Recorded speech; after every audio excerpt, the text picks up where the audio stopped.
대통령 후보 당시의 최측근 비서실장 이 공모에서 대한민국의 여론을 바꿨습니다. 대한민국의 민심을 바꿨습니다. 어떻게 바꿨는지 짤막하게 설명드리고 규탄하도록 하겠습니다. 대한민국은 1945년 8월 15일 해방될 때 광복군은 불과 200에서 400명밖에 되지 않았습니다. 대한 독립운동은 1921년 6월 28일 러시아에 있는 자유시, 러시아 이름으로 스보보드니에서 소련 공산당과 이르크츠크파 한인 공산당에 의해서 괴멸되고 말았기 때문에 더 이상 항일 무장 투쟁을 할 수 없었습니다. 청산리 대첩의 김자린 장군, 봉오동 전투의 최운산 장군, 여러분들은 봉오동 전투를 홍범도 장군으로 오해하고 계실 건데요, 교육을 그렇게 받았기 때문입니다. 그러나 봉오동 전투에는 최운산 장군이 자기 재산을 다 팔아서 독립자금을 대고 2,000명이 넘는 대한독립군을 양성했음에도 불구하고 지주 출신이다, 자본가 출신이라는 이유로 프롤레타리아 출신인 홍범도 장군만 교과서에 내세우고 최운산 장군은 누락시키는 그런 역사 왜곡을 하면서 공산당의 대한독립군이 패망하면서 1921년부터 1945년까지 대한독립운동은 조직적인 항일 무장투쟁을 하지 못하고 만 것입니다.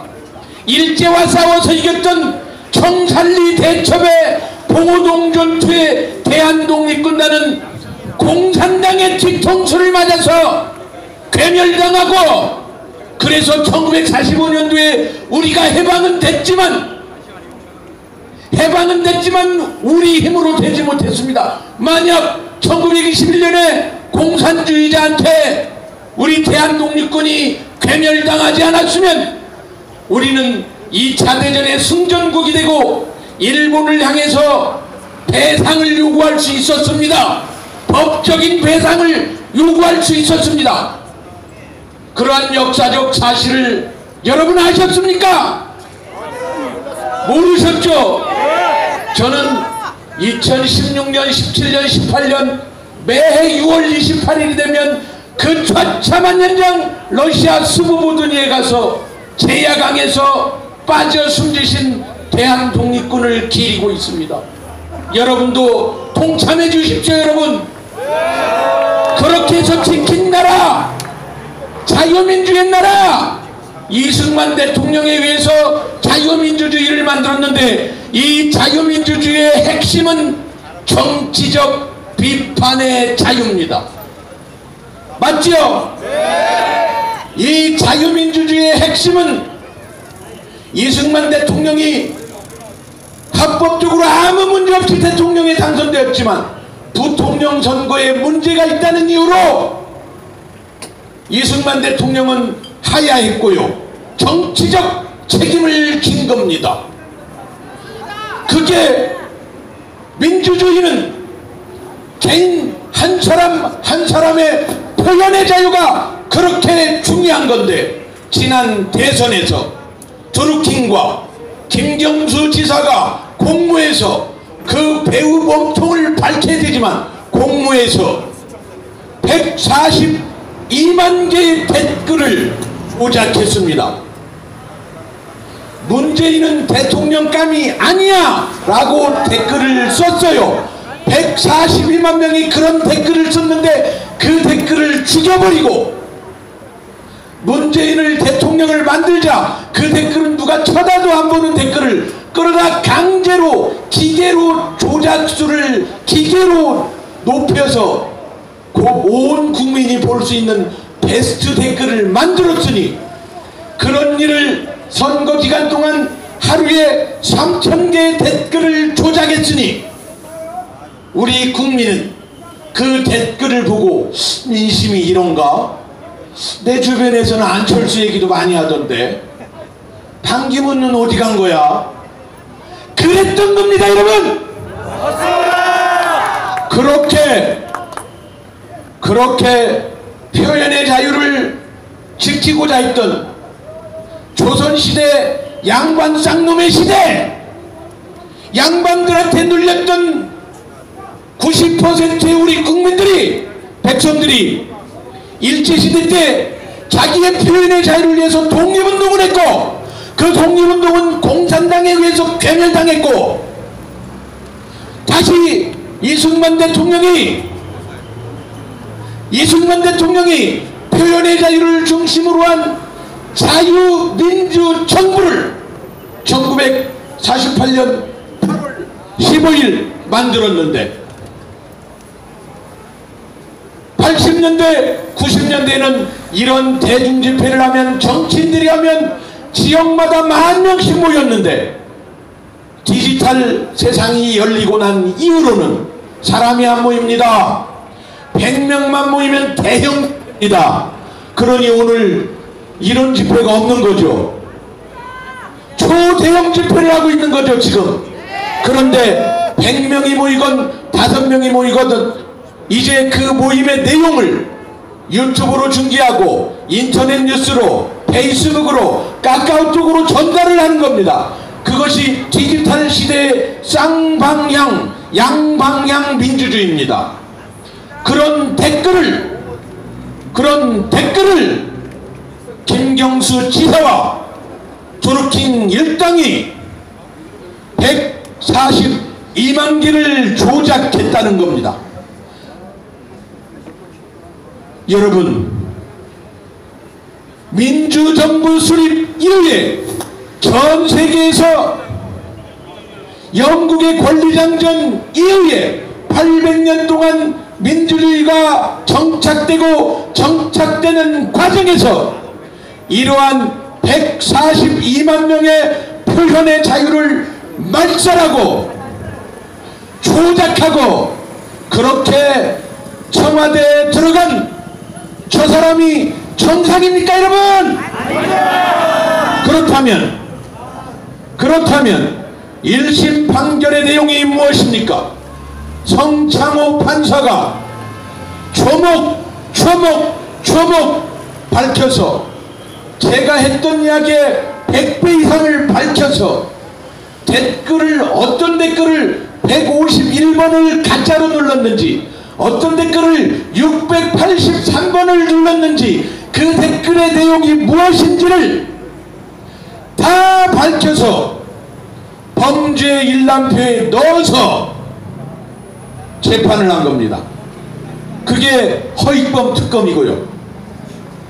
성창호 판사는 그 허익범 특검의 공소장을 보고 보태서 민주주의가 이렇게 파괴돼서는 안 되겠다, 이것이야말로 중대한 범죄다라고 덧붙여서 법정 구속한 게 김경수 판결입니다 여러분.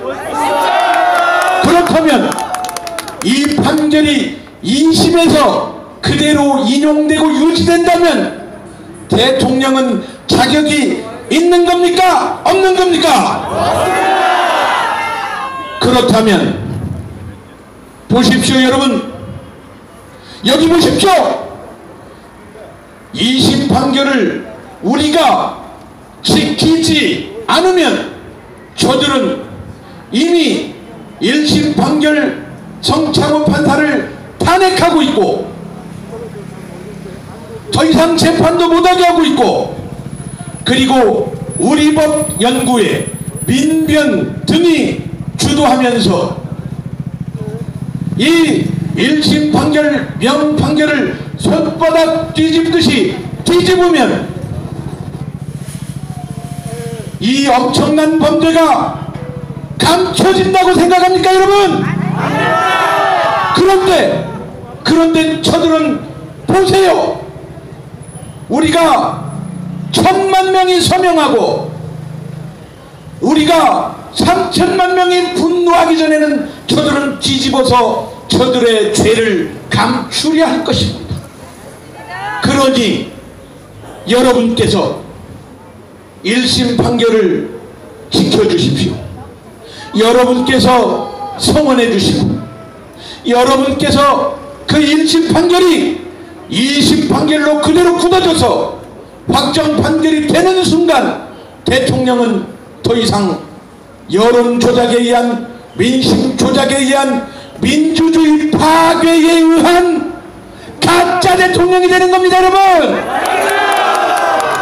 그러니 여기 행사를 진행하는 주최 측에서 문재인을 박살내자고 구호를 외칠 때 여러분, 이 드루킹 여론 조작이야말로 민심 조작이야말로 대한민국 정부 수립 이후에 최대의 국정농단이 되고 민주주의를 파괴했다는 사실 앞에 여러분의 배심에 있는 모든 것을 끌어내서 분노해서 구호를 외쳐야 되는 겁니다.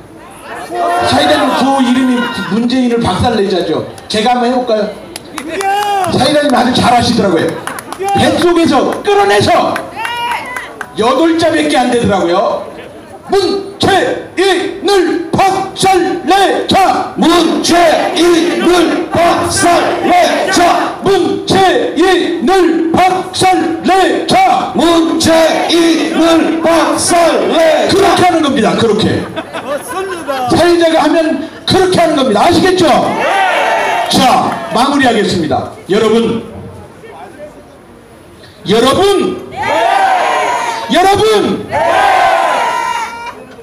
대한민국은 이승만 대통령의 자유민주정부, 자유시장 경제 원리의 채택으로 60년대까지 북한에 치던 경제력이 박정희 대통령의 산업화와 이승만 대통령의 자유시장 경제 원리 채택으로 반백년 만에 세계 10위권의 경제대국이 됐는데, 그것은 자유시장 경제, 자유로운 내 의사표현, 사고 싶은지 안 사고 싶은지, 이 사람을 찍고 싶은지 저 사람을 찍고 싶은지, 그 내 자유로운 의사표현이 대한민국을 이렇게 발전시켰는데, 드루킹 여론 조작은 140 미만의 표현의 자유를 말살시키고 왜곡시키고 조작해서 지난 2017년 대선이 된 거다.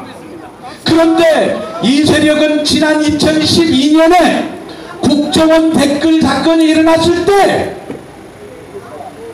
국정원 댓글은 조회수가 한 번, 두 번일 때 이들은 76명이 문재인 캠프의 불법 사조직이 SNS 지원단이라는 이름으로 76명이 2014년에 불법 판결을 맞았는데, 우리는 국정원 댓글 사건은 알아도 문재인의 76명 불법 사조직은 알지도 못하고 있으니 그 수장 조한기가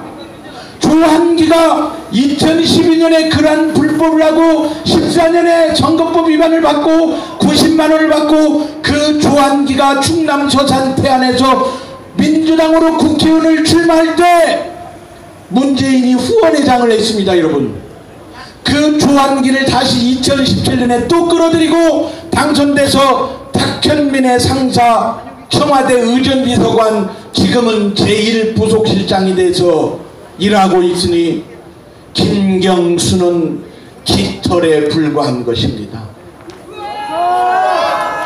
여러분이 똑바로 알고 1심 판결을 지켜주시고 몸통을 수사해서 끌어내릴 수 있도록 여러분이 도와주시기 바랍니다. 고맙습니다.